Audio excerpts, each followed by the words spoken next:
This is going to be our first tutorial video for our digital drawing unit. You guys are going to have an iPad and you're going to have an Apple Pencil. So a quick note about these Apple Pencils, they're very expensive. They're like over $100 each. There's a cap on the back that comes off. That is where the charger is stored. These caps do not have a great place to be stored. So you want to make sure that we don't lose them. Just leave them on your pencil. If you have to take it off, make sure you keep good track of it. Put it somewhere safe. Maybe right in front of you on the table, but just try not to lose these. So the way that these work is if you need to pair it to work with your, like if you're trying to use it and it's not working on your iPad, it could be that it's dead or it could just be that it's not paired. So what you would do is you would take this, take the cap off, put it somewhere safe, and then you can plug it into your iPad like that. And if it's not paired, it should have a little window that'll pop up and ask you if you want to pair with this Apple Pen. This one's already paired, so it's not popping up. But if it's not working, try that. This one's already paired, as I said. So it will work just like my finger would work on the iPad.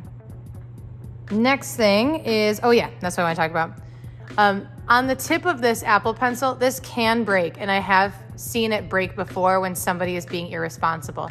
If you press really hard on it and bend this up, it'll break just like a real pencil would. If you press really hard on a real pencil, the lead would break, and same with this, so please be so careful. These actually do unscrew, the tips unscrew, which can be changed from time to time. We will not be doing that, so please do not, just know that it can happen, but we are not unscrewing them. We're gonna leave the tip right on there. But if it did come off for some reason, now you know that it can screw right back on. So please be very gentle with these and do not press super hard. Do not hit them really hard. Be gentle with them and treat them like the expensive, amazing tool that they are. Okay, let's get into it. There are lots of apps on this iPad for different activities and different classes. We are not going to be using any apps right now other than Sketchbook. So it might be in a different spot on your iPad, but try and find that Sketchbook app, and it has a kind of like a reddish orange icon with a pencil on it, and it says Sketchbook. So I'm gonna open that up. Yours might open up and have an art piece on it. It might be blank like this right now. So what I'm going to do is I'm going to go right down here on this plus sign, if you see that on yours, and I'm gonna hit New Sketch. And right here you can just do like this basic default pops up. You can go over here, see it says plus, and then there's this little list here. And then it has different sizes that are ready to go. I'm gonna hit letter size because that's a normal 8.5 by 11 sheet. That's like a normal piece of paper that you would do your homework on or whatever. And that way, if we wanna print these out, it'll print on a nice like normal sheet of paper size. Okay, so I opened it up and now I'm ready to begin. Today, we are just going to experiment with the tools and the different things you can do in this app. Right now, I'm gonna have you start with the pencil right over here, and it says primary pencil right there. And the cool thing about this, oh yeah, and right now, if I try to draw, nothing's happening because right down here is my color. So I'm gonna actually tap on that little circle, and then I can pick what color I'm gonna use. For today, I'm just gonna use black just to get familiar with it, like a regular pencil. And I'm gonna start and try to draw a circle. So you might have a hard time seeing that on here. It's really light right now. So what I can do is I'm gonna tap that pencil again, and there's these different settings. So there's opacity, which means how see-through it is. And then there's size. So I can make it really big if I want to, or really small. I'm gonna make it really big, just so you can see it on the screen a little bit better. There, you can see that better. So the cool thing about these Apple Pencils that are different than other styluses and why they're kind of expensive is that if you use the tip of the pencil, it's gonna make a thin line, kind of like if you were using a real pencil. And then if you turn it onto its side, it'll make a wider line. So if I go like this and kind of tilt my pencil up and down, sometimes my lines will be thin and sometimes they'll be thick. I have my pencil like absurdly huge right now. You can do it smaller, but just because of the way I'm recording, I'm worried it won't show up otherwise. So let's say you're like, well, that was interesting, but now my paper's all clogged up. You can do a couple things. One thing you could do is hit these back buttons. So I can go back, back, back, back, back, back, back, back, back. And so it's like undoing my steps. The other thing that I could have done, let's just get some more lines on here. Oh, that's the other thing I didn't talk to you about, is that if I press a little bit harder, it's gonna make a darker line. And if I press lighter, it's gonna make a lighter line. So here I'm gonna go back, back, back, back. So here's a light pressure and a little bit harder pressure. Now I'm not pressing so hard that I'm gonna break my pencil. But lighter pressure, darker pressure, lighter pressure, darker pressure, lighter pressure, darker pressure. Just like a real pencil. So if I want to erase this, we know we have those back buttons, but there's also down here, there's an eraser. And if I know it's an eraser because if I tap on it like a couple times, it'll pop up, it'll say Cashmere Eraser. It's just a type of eraser. And then here, it'll erase that stuff, and it almost is acting like a real eraser on real pencil. The harder I erase, the more that'll erase. The harder that I press down, the more it'll erase. All right, so you can do it that way too.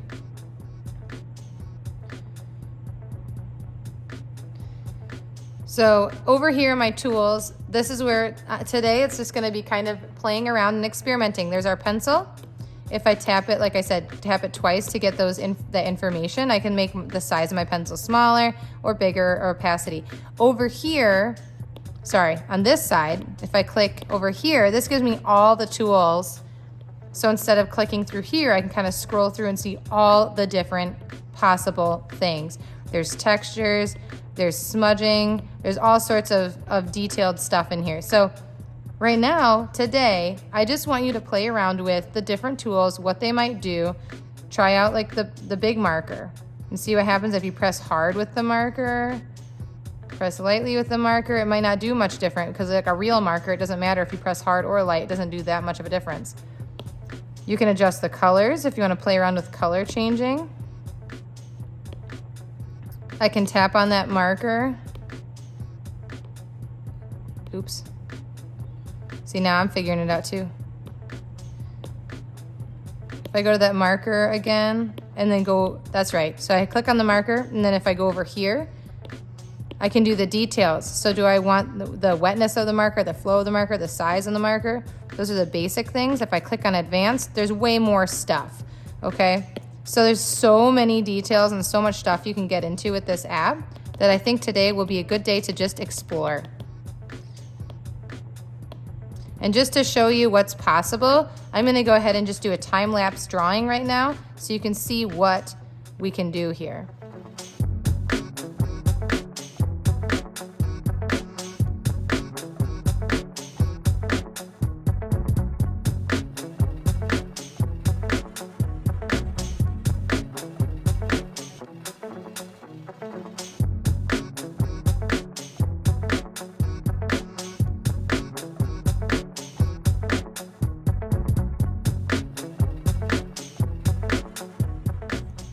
All right, so that was fun. It's a learning experience for me too. I'm fairly new with the this digital art, but it's fun to kind of experiment and just play around. So if you wanted to save this, what you would do is you would go to the top up here and you'd tap that and you'd hit save. So when you save it, before you save it, what I'd like you to do is sign it just like you would sign any other artwork. So you take your pencil and pick a color that we could see here. Maybe I'll pick like a orangey color, and what I would do is write my name in the bottom. You know what? I'm gonna use an ink pen maybe, see if that works. So Mrs. Hall down here in the bottom. Whoop.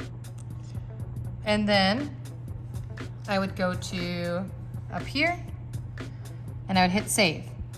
That way, like no matter what, we know who made the art piece because your name is on the actual art piece. So you're gonna hit save to gallery, and then it's in the gallery. And you'll know that because if you go here and go there, you'll go to gallery, and here's the only art piece in there. So if you open up the gallery and there is another person's art piece in the gallery, do not mess with it. It belongs to them. please respect it. It'd be like finding another art piece just in the art room. You don't find a random art piece in the art room and then like rip it up or draw on it. So respect whatever in the gallery and leave it alone. You can admire it, but do not open it and do not mess with it. So if you see someone else's in there, you're gonna just hit that plus sign, or if you wanna make a new one and you hit new sketch. And again, I like if you guys pick the letter size. And one more thing that might just be like a fun little exercise once you feel like you kind of figured things out is you can grab the pencil and you can write your name however you want to do it, nice and big. And then over here there is a layers palette, and what you do at the layers palette, you can move this around by the way if it's in your way, is you can add a layer by hitting the plus sign. And then it's kind of creating these layers, one on top of the other. So if I'm working on the layer on top, imagine like a stack of pancakes, I'm working on the top layer. And this would be underneath that layer. So that means if I am on this layer and I take, so you can see my Mrs. Hall, and let's switch up the color here to like blue or something totally opposite. And if I draw on top, it's gonna cover that up because it's on top. Now if I move this layer underneath, now my Mrs. Hall, if you can see, now the orange is on top. If I switch it so that the layer goes, come on now, cooperate. Kind of like tap it and hold, and then I can move it underneath. Now it's hidden. So that's how layers work. But the cool thing in here is, I'm gonna go ahead and double tap, and I'm just gonna delete that layer. What I'm gonna do is make a new layer, and now I'm going to draw a bubble letter around this one. I'm gonna find a good, I think I want like a big pen.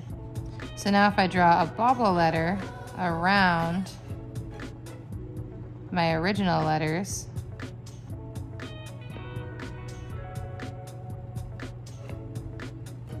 oh, by the way, if you want to zoom on this, you can use your 2 fingers to pinch, or you can use 2 fingers to move it. If you just use 1 finger to try and move it, it's gonna draw. So you have to use 2 fingers to try and move your drawing around. I'm doing very quick work of this, so it's not gonna look the best, but. All right, so now I have Mrs. Hall, it's bubble letter, but what I can do here is I can hit that little eyeball, and then it hides that layer underneath it, see? Oops. Oops.